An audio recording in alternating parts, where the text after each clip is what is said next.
জাহান্নামীরা যখন জাহান্নামে যাবে তারা কি বলবে জানেন? সূরা মুলকে এসেছে, তারা বলবে ওয়াকালু লাউ কুন্না নাসমাউ আও নাআকিলু মা কুন্না ফি আসহাবিস সাঈর। তারা বলবে, হায় রে, নবীদের কথা যদি মানতাম আর যদি একটু কমন সেন্স খাটাইতাম তাহলে তো জাহান্নামে আসা লাগতো না। ওই দিনের এই আফসোসে কোনো কাজ হবে? প্রিয় ভাইরা, ওই দিন যত আফসোস করেন কোনো কাজ হবে? তাহলে জাহান্নামীরাও আফসোস করবে, হায় রে, একটু যদি আকল খাটাইতাম তাইলে আজকে আর জাহান্নামের আগুনে পোড়া লাগে না। নবীদের কথা যদি শুনতাম আর যদি আকল খাটাতাম, কি খাটাতাম, তাহলে আজকের এই কঠিন অবস্থা আমাদের পড়া লাগতো না। কোরআনের বিভিন্ন আয়াত আল্লাহ তাআলা আমাদেরকে বলেছেন, আফালা তাআকিলুন, তোমরা কি আকল খাটাবা না? এই যে দামি কমন সেন্স দিলাম, একটু বুদ্ধি কি খাটাবা না, আকল খাটাবা না তোমরা? এবং কোরআনের একটি আয়াতে আল্লাহ তাআলা বিভিন্ন কসমিক সিম্বলস, ন্যাচারাল ফেনোমেনা এগুলো উল্লেখ করে সবশেষে তিনি বলেছেন, লা আয়াতিন লিকৌমি ইয়াকিলুন, নিশ্চয়ই এগুলোর মধ্যে নিদর্শন রয়েছে, সাইন রয়েছে, কাদের জন্য? লিকৌমি ইয়াকিলুন, যারা আকলবান, যারা কমন সেন্স খাটায়। এই আয়াতে আল্লাহ কি কি বলেছেন দীর্ঘ আলোচনা, আমি খুব সংক্ষেপে বলছি। আল্লাহ তাআলা বলছেন, ইন্না ফি খালকিস সামাওয়াতি ওয়াল আরদি ওয়া ইখতিলাফিল লাইলি ওয়ান নাহারি ওয়াল ফুলকিল্লাতি তাজরি ফিল বাহরি বিমা ইয়ানফাউন নাস وما أنزل الله من السماء من ماء فأحيا به الأرض بعد موتها وبث فيها من كل دابة وتصريف الرياح والسحاب المسخر بين السماء والأرض لآيات لقوم يعقلون। সবগুলো বলে আল্লাহ বললেন এগুলোর মধ্যে নিদর্শন আছে তাদের জন্য যারা কমন সেন্স খাটায়। কি বললেন আল্লাহ? আল্লাহ বললেন আকাশ জমিনের সৃষ্টির মধ্যে, দিবারাত্রির পরিবর্তনের মধ্যে, এই যে 24 ঘন্টার 12 ঘন্টা দিন, 12 ঘন্টা রাত, আর নিগতির কারণে এই যে দিবারাত্রি আমরা পাই, এই পৃথিবীটা তার অরবিটে কক্ষে যেমনি ঘুরে, আবার পৃথিবীটা তার অক্ষেও ঘুরে। যে আপনারা যারা ক্রিকেট খেলছেন এরকম স্পিন বল করেন না? হ্যাঁ, কমন পড়ছে? স্পিন বল করলে বলটা কিভাবে যায় বলেন তো? ঘুরতে ঘুরতে যায়। তো পৃথিবী যখন সূর্যের চারদিকে কক্ষে ঘুরে, ওই ঘোরার মুহূর্তে সে নিজে স্পিনিং হইতে থাকে, ঘুরতে থাকে। ওই স্পিন হইতে তার এক পিঠ থেকে আরেক পিঠে ঘুরতে তার 24 ঘন্টা সময় লেগে যায়। ওইটার কারণে দিবারাত্রি হয়। 12 ঘন্টায় আমরা দিন পাই, 12 ঘন্টায় আমরা রাত পাই। আল্লাহ বলেন এই দিবারাত্রির পরিবর্তনের মধ্যে নিদর্শন আছে। তারপরে সাগরে যে ভেসে বেড়ায় বড় বড় নৌযান, জলযান, আপনারা দেখেছেন কিনা জানি না, এই যে icon of the ocean, Titanic জাহাজের চেয়ে 10 গুণ বড় জাহাজ, আমি দেখে এসেছি পশ্চিমা দেশগুলোতে। এত বিশাল বড় জাহাজ, এটা সামনে দাঁড়ালে এটার দৈত্যের মতো মনে হয়। মালয়েশিয়াতে তো অনেক কন্ডোমোনিয়ামস, 10-15টা কন্ডোমোনিয়ামস একসাথে জোড়া লাগালে এটা যত বড়, ওই ক্রুজগুলো, জাহাজগুলো এত বড়।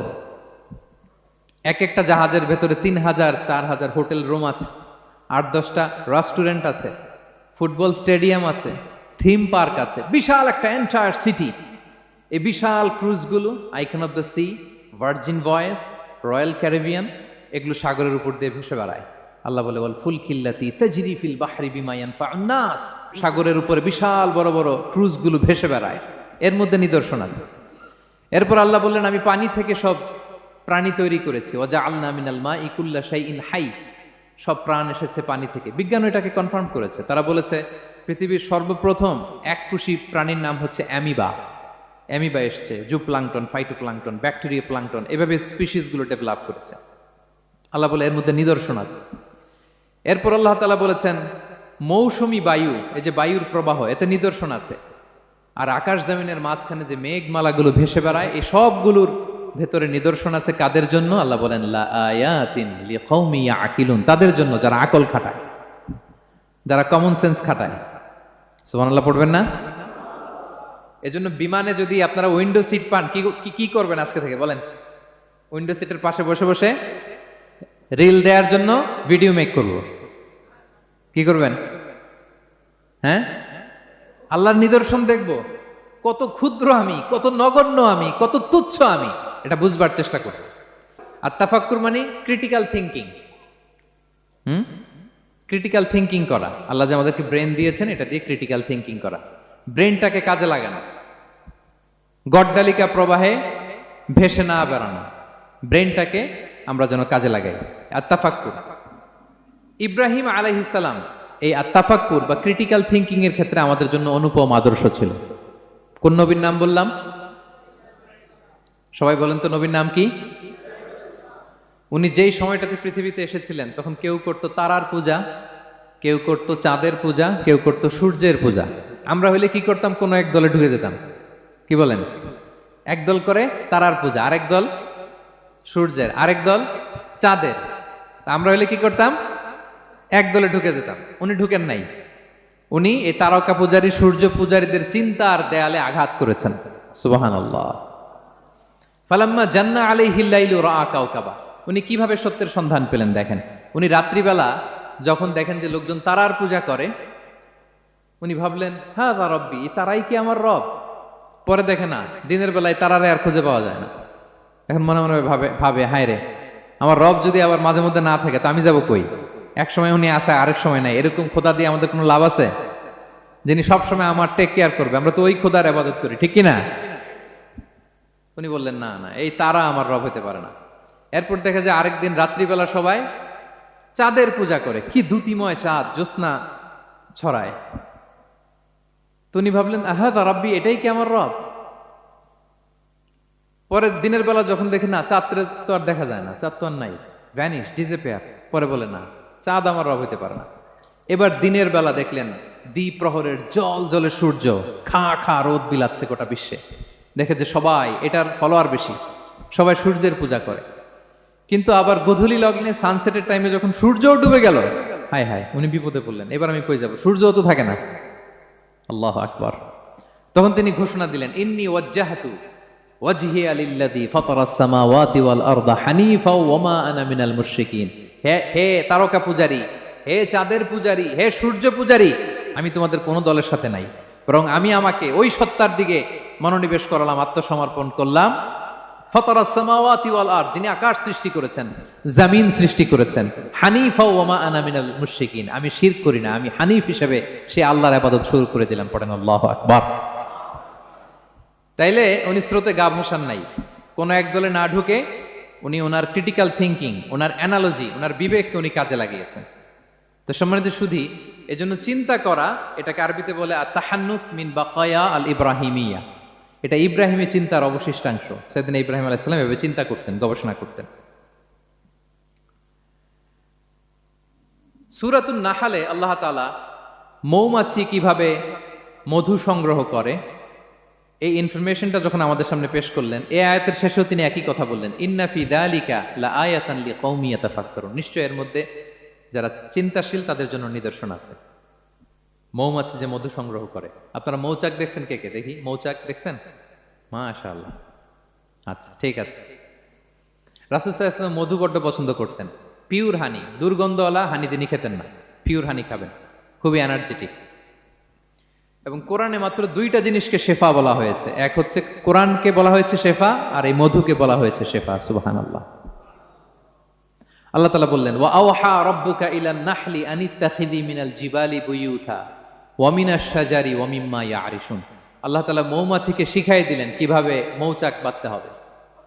এবং আল্লাহ বললেন ইত্তাখিযি মিনাল জিবালি বুয়ুতা, তোমরা পাহাড়ে মৌচাক বাঁধো, ওয়া মিনাশ শাজার, গাছের মগ ডালে বাঁধো, অথবা উঁচু মাচার উপরে বাঁধো, যাতে গ্রামের ছোট্ট ছেলেরা ঢিল মারতে না পারে।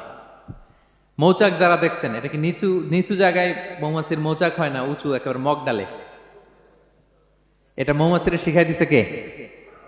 হ্যাঁ, কে শিখিয়েছে? আল্লাহ সুবহানাহু ওয়া তাআলা মৌমাছিকে শিখিয়ে দিয়েছে। যারা আরবি বোঝেন তারা বুঝতে পারবেন ইত্তাখিদি এটা ফেমিনিন জেন্ডার। তার মানে আল্লাহ যা অর্ডার করেছেন এটা পুরুষ মৌমাছিকে অর্ডার করেন নাই, নারী মৌমাছিকে। তো গবেষণায় দেখা গিয়েছে পুরো মৌচাকের বাসাটাকে এখানে যে লিডারশিপ বহন করে এটা কোনো পুরুষ মৌমাছি না, এটা নারী মৌমাছি। সুবহানাল্লাহ। এবং তিন ধরনের মৌমাছি থাকে, একটা হচ্ছে কুইন বি, রানী মৌমাছি, আরেকটা হচ্ছে মেল বি, এরা বংশ বিস্তার করে, আরেকটা হচ্ছে ওয়ার্কার বি, এরা এই মধু আনা নেওয়া করে। তা আল্লাহ এদেরকে বললেন কুলি মিন কুল্লি সামারাত, এই মৌমাছি তোমরা আশেপাশের সব সুন্দর সুন্দর ফুল থেকে, ফল থেকে, ফ্লাওয়ার নেকটারস, পুষ্প রস সংগ্রহ করে নিয়ে আসো। মধু এত স্বাস্থ্যকর, হেলদি ডায়েট কেন? কারণ আশেপাশের গাছের মধ্যে এখানে আপনার ভেষজ গাছ আছে, ওষুধি গাছ আছে, বনাজি গাছ আছে, ঠিক কিনা? তো মৌমাছিগুলো সেখান থেকে ফ্লাওয়ার নেকটারস, পুষ্প রস সংগ্রহ করে আবার চলে আসে। এবং আল্লাহ বললেন ফাসলুকি সুবুলা রব্বিকি যুলুলা, পথ ভুলে যাও না, যেই পথে গেছো ওই পথে ফিরে আসো। একটা মৌমাছি মৌচাক থেকে প্রায় 10 কিলোমিটার দূরেও অনেক সময় চলে যায়, আবার 10 কিলোমিটার পথ চিনে আবার মৌচাকে এটার ফিরায় আনে কে? এই পুরো মেকানিজমটা নিয়ে গবেষণা করে অস্ট্রিয়ান একজন সায়েন্টিস্ট, তার নাম হচ্ছে কার্ল ব্রনফেশ, সে একটা বই লিখেছে দ্য ডান্সিং বিজ, এবং এই বই লিখে সে নোবেল লরেট হয়েছে, নোবেল প্রাইজ পেয়েছে। আমরা তো মধু পাইয়া হাতের তালুর মধ্যে নিয়ে জিব্বা দিয়ে চাটি, আমাদের তো আর ব্রেন খাটানোর ওই সময় নাই। ওই কার্ল ভন ফ্রেশ সে এই মৌমাছি নিয়ে গবেষণা করে নোবেল প্রাইজ পেয়েছে। আর আমরা মাথা খাটাইতে পারলাম না। তো সে গবেষণা করে পেয়েছে, মানে কোরআনের আয়াত যা যা বলেছে সে তাই পেয়েছে। মৌমাছি ওখান থেকে ফুলের পুষ্পরস, ফ্লাওয়ার নেকটার্স এনেই কিন্তু মৌচাকে রাখে না, ওইটারে সে খেয়ে ফেলে। এবং সে গবেষণা করে পেয়েছে এক একটা মৌমাছির 2টা স্টোমাক, 2টা পাকস্থলী। একটা পাকস্থলীতে সে নিজের খাবার দাবার খায়, আরেকটা পাকস্থলীতে এই পুষ্পরস, ফ্লাওয়ার নেকটার্স গুলা সে রাখে। সেখানে আল্লাহ তাআলা একটা স্পেশাল এনজাইম দিয়ে ওইটাকে প্রিজার্ভ করে প্রত্যেকটা মৌমাছির নিচে একটা টিউব আছে, সে ওই টিউব দিয়ে নল দিয়ে মৌচাকে যে ওই মধুগুলো রেখে আসে। পড়েন সুবহানাল্লাহ। এবং এই মধুর ভেতরে আল্লাহ তাআলা ন্যাচারাল অ্যান্টিসেপটিক রেখেছেন, এটার নাম প্রপোলিস। দ্বিতীয় বিশ্বযুদ্ধে রাশিয়ান সোলজাররা তারা আহত হলে তারা অ্যান্টিসেপটিক কিনে লাগাতো না, তারা মধু লাগায় দিত, আর আহত সোলজার তারা মুহূর্তে সুস্থ হয়ে যেত। যাদের বাতের ব্যথা আছে, বাতের ব্যথা আছে না অনেক মুরব্বীদের, ওই বাতের ব্যথার মধ্যে যদি মৌমাছির হুল ফুটাই দিতে পারেন, একদিনের মধ্যে বাতের ব্যথা ভালো হয়ে যাবে। সাময়িক হয়তো ব্যথা পাবে, মৌমাছি যখন কামড় দেয় ব্যথা লাগে না, নাকি আরাম লাগে? কামড় খাইছেন মৌমাছির কখনো? হ্যাঁ। তো বাতের ব্যথার মধ্যে আপনি মৌমাছির হুল ফুটাই দিলে আর ব্যথা নাই। সুবহানাল্লাহি ওয়া বিহামদিহি। মুখতালিফুন আলওয়ানু, বিভিন্ন ধরনের ক্রিম হানি, হোয়াইট হানি, ইয়েলো হানি, ব্ল্যাক হানি, নানা ধরনের হানি আল্লাহ তাআলা এইভাবে প্রিজার্ভ করেছেন মৌমাছির মধ্য দিয়ে। আল্লাহ বলেন এই যে এতগুলো মৌমাছি পুষ্প রস এনে মৌচাকের মধ্যে রসগুলো রাখে, মধু তৈরি হয়। আল্লাহ বলেন ইন্না ফি যালিকা লাআয়াতান লিকওমি ইয়াতাফাক্কারুন, নিশ্চয় এর মধ্যে আল্লাহ তাআলা চিন্তাশীলদের জন্য নিদর্শন রেখেছেন। যারা চিন্তা করে, তারা হাতের তালুতে শুধু জিহ্বা দিয়ে চেটে চেটে খায় না, তারা ভাবে কোত্থেকে আসলো এই মধু, কিভাবে মৌমাছিগুলো যায়, কিভাবে ফিরে আসে। তাহলে বলেন তো আমাদের চিন্তাশীলতার দরকার আছে না নাই? সূরা আলে ইমরানের 190 নম্বর আয়াতে আল্লাহ তাআলা বলেছেন, যারা আকাশ বাতাস পৃথিবী সৃষ্টি নিয়ে চিন্তা করে এবং সর্ব অবস্থায় আল্লাহ তাআলার জিকির করে, ওয়া ইয়াতাফাক্কারুনা ফি খালকিস সামাওয়াতি ওয়াল আরদ, এবং তারা তাফাক্কুর করে, ক্রিটিক্যাল থিংকিং করে, এবং তারা বলে মা খালাকতা হাযা বাতিলা, হে আল্লাহ তুমি অনর্থক কিছু সৃষ্টি করো নাই। মনে রাখবেন এই পৃথিবীতে আল্লাহ তাআলা অনর্থক কোনো কিছু সৃষ্টি করে নাই, করেছে? যেটাই সৃষ্টি করেছে এটা এর মধ্যে মানব কল্যাণ আছে না নাই? আল্লাহ তাআলা আমাদের জন্য কল্যাণ রেখেছেন। এবং এই আয়াত যখন নাজিল হল, বিষ্ণু ঈসা ইসলাম বললেন ওয়াইলুন লিমান কারাআহা ওয়া লাম ইয়াতাফাক্কার ফিহা, ধ্বংস তাদের জন্য যারা এই আয়াত তেলাওয়াত করে কিন্তু এই আয়াত নিয়ে চিন্তা করে না, গবেষণা করে না। এবং কোরআনের বিভিন্ন আয়াতে আল্লাহ তাআলা বিষ্ণুনবীকে বলেছেন, নবী হে আপনি আপনার উম্মতদেরকে নবীদের ঘটনা শোনান। কোরআনের 3 ভাগের 1 ভাগ হচ্ছে ঘটনা। পুরো কোরআনের 3 ভাগের 1 ভাগ কি? ঘটনা, স্টোরি টেলিং। কারণ গল্প মানুষের মনে দাগ কাটে। আল্লাহ তাআলা বলেছেন ফাকসুসিল কসাসা লাআল্লাহুম ইয়াতাফাক্কারুন, নবী হে আপনি তাদেরকে কিচ্ছা শোনান, ঘটনা শোনান, নবীদের কাহিনী শোনান। লাআল্লাহুম ইয়াতাফাক্কারুন, যাতে করে তারা ক্রিটিক্যাল থিংকিং করে। তারা লূত আলাইহিস সালামের কওমের ঘটনা যখন শুনে যে আল্লাহ তাআলা আপসাইড ডাউন করে দিয়েছিলেন, তারা যখন কওমে আদের ঘটনা শুনে, কওমে সামুদের ঘটনা শুনে, তারা যেন চিন্তাশীল হয়। এবং বিশ্বনবীর সাহাবী আবু দারদা রাদিয়াল্লাহু তাআলা আনহু উনি বলতেন তাফাক্কুরু সাআতিন খায়রুন মিন কিয়ামি লাইলা, 1 ঘন্টা কেউ যদি আল্লাহর সৃষ্টি নিয়ে চিন্তা করে সেটা সারা রাত তাহাজ্জুদের সালাত অফার করার চেয়ে উত্তম।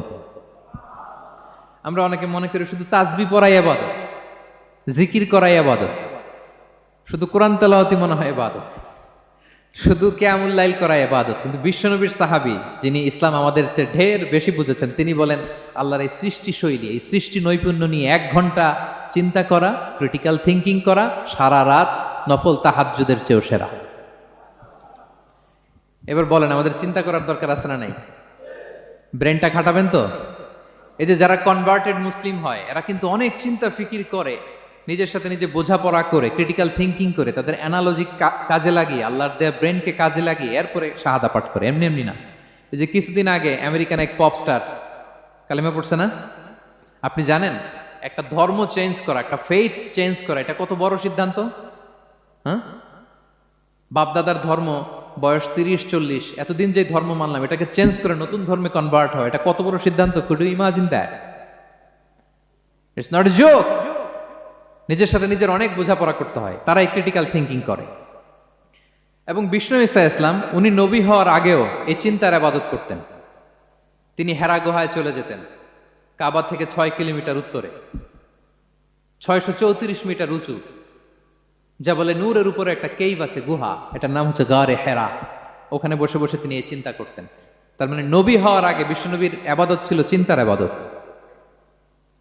নবী হিসেবে অ্যাসাইন্ড হওয়ার আগে বিষ্ণুনবীর আবাদত কি ছিল বলেন তো? নামাজ পড়া, কোরআন তেলাওয়াত করা। কোরআন তো নাজিলই হয় নাই, কোরআন তেলাওয়াত করবে কেমনে? তখন 6 মাস বসে বসে উনি ওখানে কি করেছেন বলেন? ধ্যানমগ্ন করেছেন, ধ্যানমগ্ন ছিলেন, তিনি চিন্তা করতেন। ওইটাই ছিল ওনার আধ্যাত্মিক শিক্ষায়তন। ওই নির্জন গুহার মধ্যে উনি যখন চিন্তায় মগ্ন ছিলেন, আল্লাহর সৃষ্টি শৈলী নিয়ে চিন্তা করতেন, ঠিক ওই মুহূর্তে, অন্তিম মুহূর্তে, ওই মাহেন্দ্রক্ষণে নাজিল হয়েছে ইকরা বিসমি রাব্বিকাল্লাযী খালাক, read in the name of your lord who has created. পড়ো তোমার প্রভুর নামে যিনি তোমাকে সৃষ্টি করেছেন, শিক্ষা দিয়েছেন। তাহলে সম্মানিত সুধী, ইসলামের সূচনা হয়েছিল, এটা বলা যায় ফাইনালি যে ইসলামের সূচনা হয়েছিল এই চিন্তার ইবাদতের মধ্য দিয়ে। তো আমরা যেন চিন্তা